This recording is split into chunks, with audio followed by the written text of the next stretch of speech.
Discutir aqui nessa análise de hoje com vocês dois assuntos. E dentre os dois temas que eu vou discutir com vocês se encontra o assunto que dá título à análise, é o motivo pelo qual tu clicou para assistir essa análise aqui, que é o fato de um pesquisador sírio estar acusando o governo norte-americano de participar do roubo e contrabando de trigo e também de petróleo do país. Então é um pesquisador sírio acusando o governo norte-americano de promover, participar do roubo e do contrabando de trigo e de petróleo da Síria, utilizando grupos armados e milícias curdas que são financiadas pelo governo norte-americano. Primeira coisa importante, inclusive coloquei lá no canal do Telegram 2 recortes de matéria sobre notícias anteriores sobre esses fatos. O link do canal do Telegram está na descrição aqui embaixo, ou tu pode pesquisar no Telegram Verdade Concreta que tu vai encontrar o canal, aí tu acompanha o canal por lá também se for da tua vontade.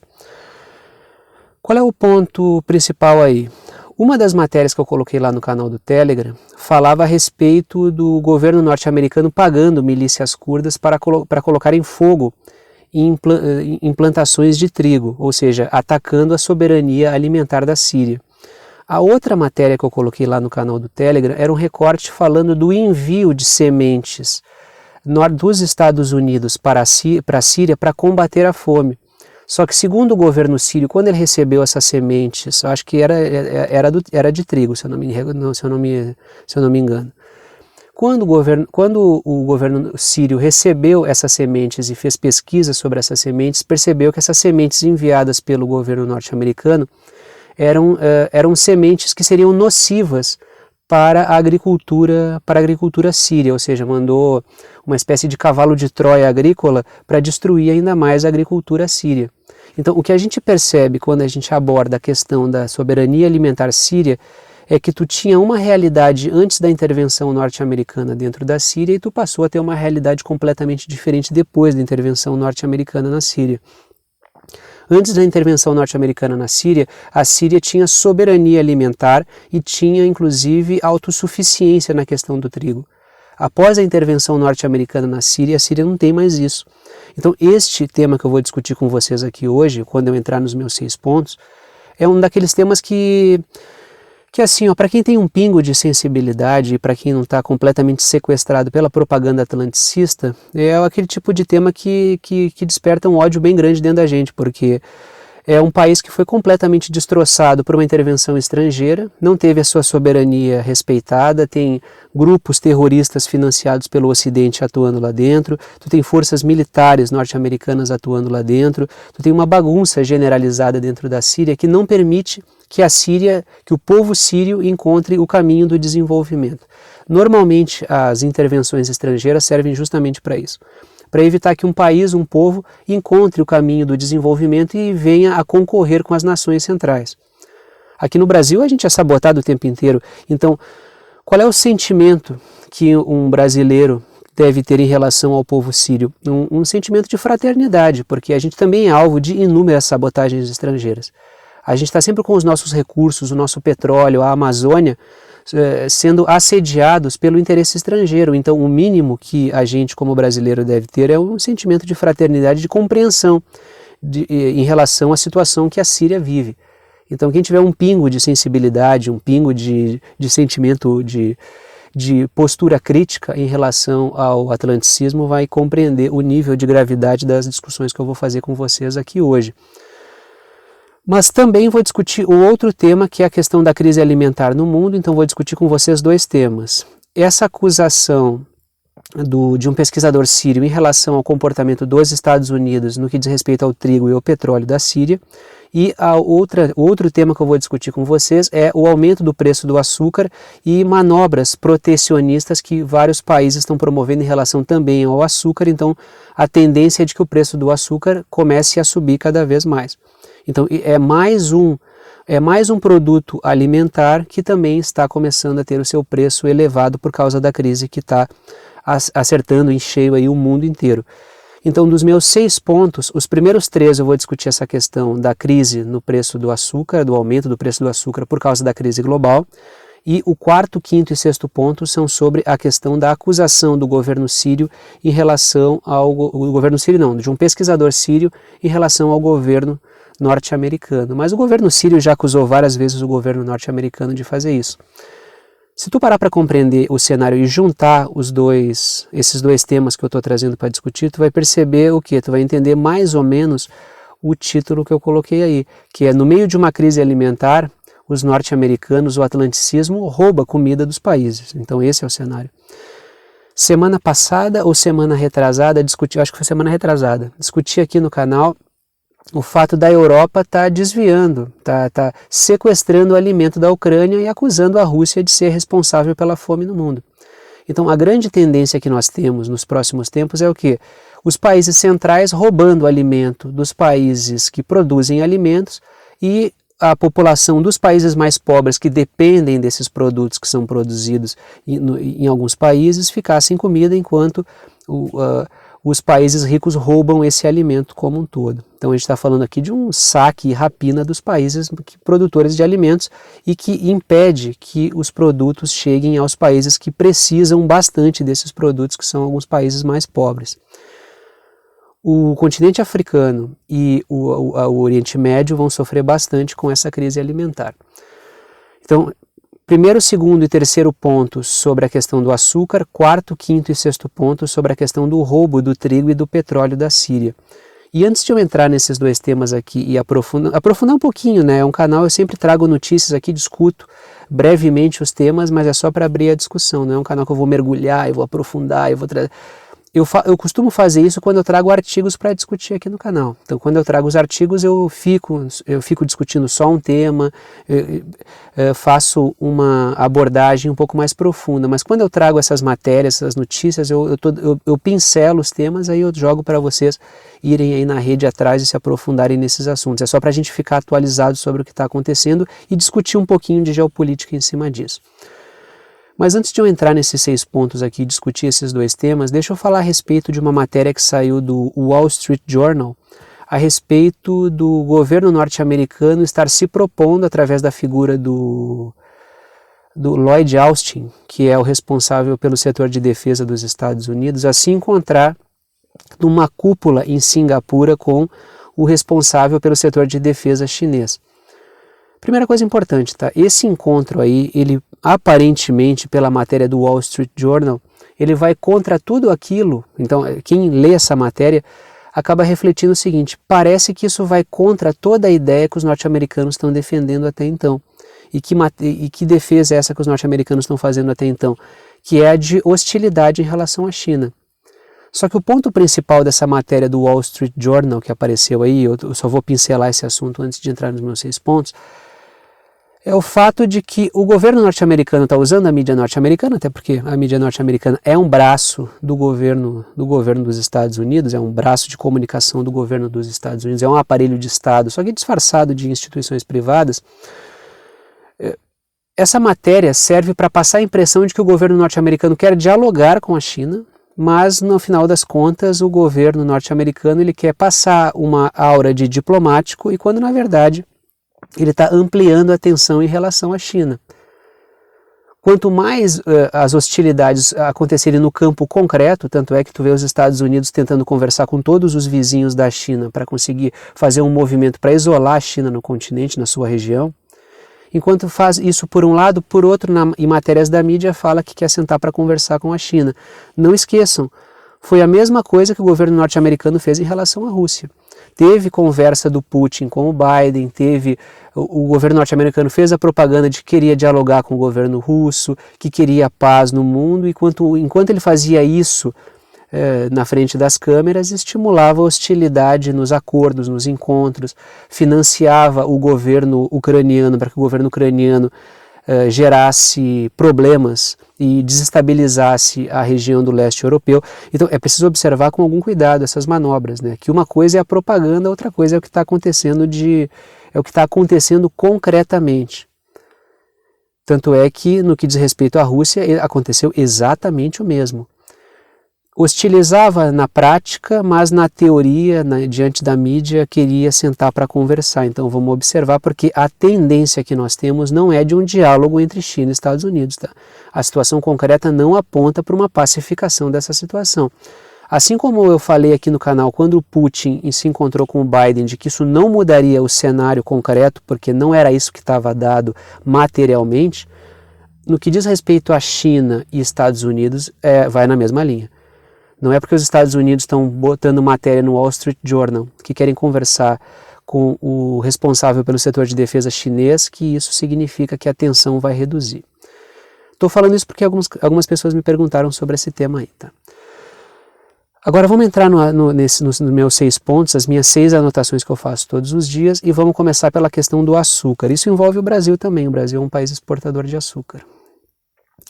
Primeiro ponto, alguns países estão adotando medidas protecionistas também na questão da exportação do açúcar. Por isso os preços estão subindo e quando o preço sobe, isso significa o quê? Inflação batendo no bolso da classe média e trabalhadora.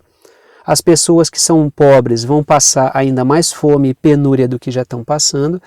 E esse é um comportamento que já era mais ou menos esperado. Por quê?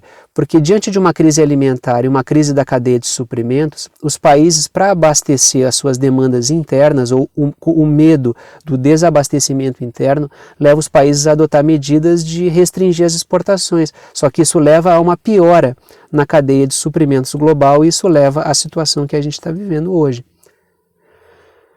Segundo ponto, o Cazaquistão e o Paquistão estão proibindo temporariamente a exportação de açúcar e a Índia está pensando em restringir também a exportação de açúcar. Acho que não proibir totalmente a exportação de açúcar, mas reduzir a quantidade de produto exportado. Isso vai gerar um problema bem acentuado no mundo. No caso brasileiro, o Brasil aí tem alguns grupos que estão pensando em reduzir a produção de açúcar e aumentar a produção de etanol por causa da crise dos combustíveis. Isso vai reduzir o aporte, aí, a quantidade de açúcar e se tu parar para observar quais produtos, não só o açúcar diretamente, o preço do açúcar em si, mas tudo aquilo que vai açúcar também vai aumentar de preço. Então, se tu for observar que todos os alimentos basicamente têm açúcar na sua composição, tu vai perceber que isso vai encarecer no geral os alimentos que já estão caros. Quando tu encarece o custo dos alimentos, tu aumenta também quando tu encarece o custo dos alimentos, tu reduz a disponibilidade de dinheiro das classes médias e trabalhadoras para gastarem com outras coisas. Então, uma parte considerável do gasto que as pessoas estão tendo cada vez mais vai com alimentação. Se tu observar o fato de que alimentos estão subindo, os combustíveis estão subindo e a energia está com um custo alto, embora no caso brasileiro tenha caído aí em função das bandeiras que foram abrandadas, mas mesmo assim a energia elétrica no Brasil é bastante cara, tu vai parar para observar o que uma parte considerável do salário das pessoas vai para pagar alimentação, transporte, combustível, o gás e energia. Então isso, quanto mais o tempo passa, mais as pessoas estão gastando o seu dinheiro em sobrevivência. Isso faz com que as pessoas não tenham dinheiro para aumentar suas posses, para ter um conforto material maior, para conseguir consolidar um patrimônio. Então aquela lógica que é propagada pelo Fórum Econômico Mundial de você não terá nada e será feliz, de que as pessoas só vão ter condições mínimas para alugar coisas, é cada vez uma realidade mais concreta. Por quê? Porque tu não precisa roubar as coisas das pessoas para que elas não tenham nada. Tu precisa, única e exclusivamente, fazer com que as pessoas gastem todo o seu dinheiro em sobrevivência. Como a gente percebe que existe uma blitzkrieg contra a produção de alimentos e contra a energia, inclusive contra a produção de energia, inclusive utilizando a pauta ambiental, tu vai perceber que tu vai empobrecendo as pessoas por aí, porque tu encarece o custo de sobrevivência das pessoas. Então não precisa ir lá e roubar os bens das pessoas, não precisa expropriar as pessoas para tu tirar o patrimônio e fazer com que as pessoas não tenham nada, o que muitas pessoas já nem têm mesmo, porque a gente tem um contingente enorme de pessoas pobres no mundo e uma concentração de renda que é imoral. Basta que tu encareça o custo de vida, que tu vai comprometer até as pessoas que tinham um nível maior de conforto, vão se ver mais apertadas pela situação. Inclusive tu vai começar a ver a classe média tendo que optar entre uma coisa e outra, já tendo que não vai comer um pedaço de carne que gostaria de comer. Então tu começa a perceber o que a crise vai atingindo novos estratos sociais e logicamente que a revolta vai atingindo novos estratos sociais também. Terceiro ponto, A crise de suprimentos foi iniciada pelos lockdowns e ampliada pelo conflito na Ucrânia. Aí a tendência dos países de terem uma postura protecionista vai colocar ainda mais combustível aí nessa crise. Então a questão é justamente essa. Esperava-se uma conduta dos países e eles tiveram essa conduta, o quê? Para defender o seu interesse interno. E estão corretos, tá? Não estou fazendo uma crítica. Estou dizendo aqui que o comportamento protecionista era esperado e esse comportamento protecionista gera uma escassez maior de produtos no mercado global. E isso gera uma crise para aqueles países que não são produtores de alimentos, logicamente. Quarto, então vamos entrar agora no tema vamos entrar não, né, porque eu já discuti no início da análise esse tema aqui, então eu vou e volto toda hora na análise, tá? Então trago um monte de informação, despejo as informações aqui e depois vocês aí dão conta de pesquisar esses temas, aprofundarem as discussões e assim por diante. Eu aqui sou apenas uma porta de entrada, tanto para os artigos que eu sugiro, quanto para as matérias que eu sugiro aqui, as notícias que eu trago para vocês. Aí depois vocês vão ampliar essa discussão, vão procurar artigos mais aprofundados sobre isso, eu estou aqui só levantando a bola para vocês chutarem. Quarto ponto, vamos falar um pouquinho sobre a questão dos Estados Unidos roubando alimentos e o petróleo da Síria. Quarto ponto, os Estados Unidos estão saqueando e contrabandeando petróleo e trigo de regiões da Síria, utilizando grupos e milícias curdas, segundo um pesquisador sírio. Mas é uma acusação que o governo sírio já fez também. Se vocês pesquisarem de preferência não no Google ou no DuckDuckGo, que o DuckDuckGo também já falou que está colocando algoritmos, que vai ranquear de um certo modo aí para evitar as fake news, então a gente já sabe o que isso significa. Significa que vai ranquear melhor a mídia corporativa.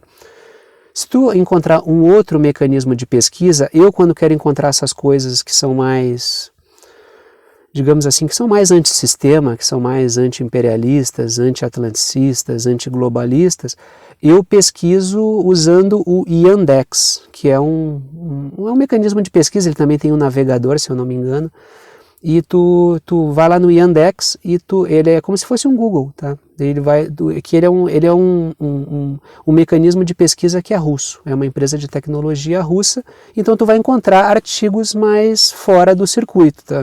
Então tu vai encontrar mais artigos críticos. Eu costumo utilizar, quando eu quero encontrar um artigo que é mais, um assunto que é mais complicado de encontrar na mídia corporativa ou nos veículos de comunicação nas redes tecnológicas principais, na rede, eu pesquiso pelo Yandex e acabo encontrando. Então tu dá uma pesquisada que tu vai ver que existem várias acusações do governo sírio de estar sabotando a soberania alimentar síria. Inclusive, quando tu utiliza esses mecanismos de pesquisa que são alternativos, tu percebe que existe um mundo que é inexplorado ali. Porque quando tu digita, faz um teste, vai no Yandex e digita e faz uma pesquisa sobre um tema do teu interesse e vai no Google e faz uma pesquisa sobre um tema do teu interesse, tu vai ver a diferença que tem nos resultados que aparecem, tá? Muito canal alternativo aparece no Yandex, aparece assim, um monte de canal alternativo lá na primeira colocação, assim no ranqueamento de links que aparecem para a gente clicar. Já no Google, a primeira coisa que aparece normalmente no Google é o Wikipedia. Assim, ó, quase todos os assuntos que a gente pesquisa, uma das primeiras coisas que aparecem é a Wikipedia.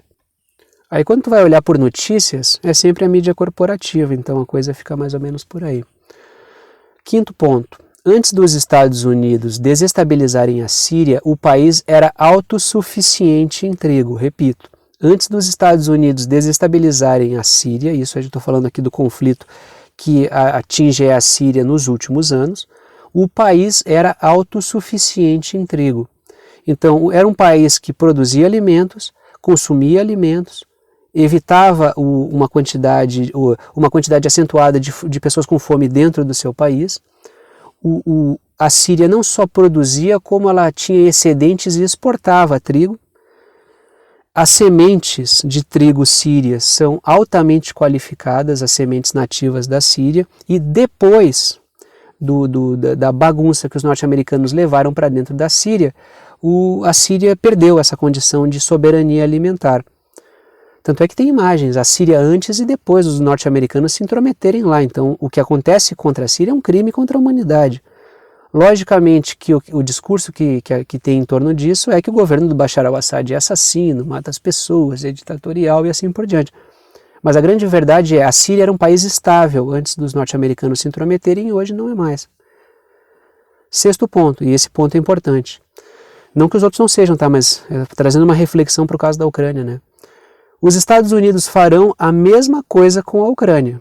De produtor de alimentos, a Ucrânia é um produtor de alimentos, ou pelo menos era até começar esse episódio todo, onde a OTAN, no qual a OTAN colocou a Ucrânia como uma arma contra a Rússia. De produtor de alimentos a país com pessoas famintas. Inclusive, os europeus também estão roubando aí, segundo vários indícios que estão aparecendo, os europeus também estão sequestrando alimentos da Ucrânia, tanto quanto os Estados Unidos estão roubando alimento da Síria e petróleo da Síria.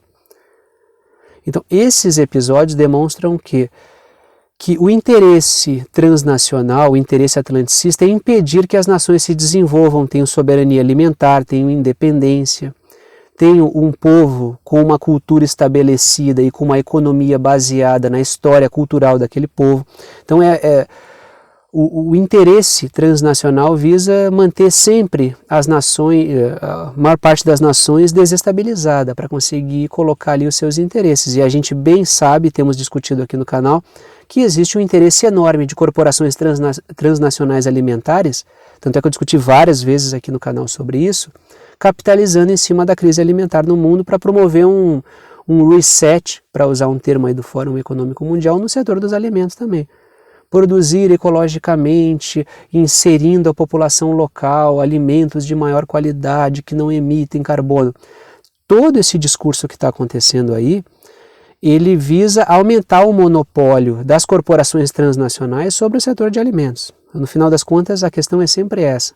É sempre interesses monopolistas tentando engolir fatias maiores de mercado e a gente aqui embaixo, classes médias, trabalhadoras, pequenos e médios empresários e todo o pessoal que tenta sobreviver no meio dessa bagunça, tentando manter um pingo, um mínimo de condições de vida, enquanto esses caras estão cada vez mais ricos, engolindo cada vez mais recursos naturais, abocanhando cada vez mais fatias maiores do mercado, enquanto uma quantidade enorme de pessoas fica lutando para sobreviver com um pingo de recursos. É por isso que tem violência no mundo, né?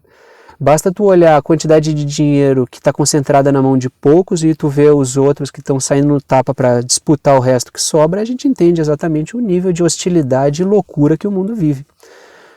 Temos condições técnicas para que as pessoas tenham um pouco mais, ou melhores condições de vida. O que não existe é uma distribuição disso. Então a gente tem que questionar quem é que está dominando as coisas aí, não está permitindo que a maior parte das pessoas façam usufruto dos recursos que existem no mundo. Dito isso, vou parando por aqui. Gostou da análise, gostou do canal, quer saber como apoiar esse canal independente? Todas as formas de apoio estão na descrição aqui embaixo. Eu agradeço a todos que apoiam e mantêm esse trabalho diário funcionando. Se não fossem vocês, não haveria esse trabalho diário aqui se não fosse o apoio financeiro de vocês. Pode apoiar pelo Apoia-se, que é uma plataforma de apoio virtual, por boleto ou por cartão. O valor do apoio fica por tua conta, é um apoio solidário, então não estabeleço nenhum valor. Todos os conteúdos do canal são abertos para todo mundo, não estabeleço nenhuma diferenciação. Ajuda quem pode, mas todo mundo usufrui do conteúdo. E o link do Apoia-se está na descrição aqui embaixo, mas eu te digo aqui, é apoia ou www.apoia.se/verdade concreta. apoia.se/verdade concreta. Ou tu pode apoiar pelo Pix, a chave Pix está na descrição aqui embaixo também, é uma chave de e-mail, e tu pode ajudar pelo Pix Verdade Concreta, @gmail.com, pixverdadeconcreta@gmail.com, também no valor que tu quiser, é uma ajuda solidária. Dito isso, vou parando por aqui e tchau para vocês.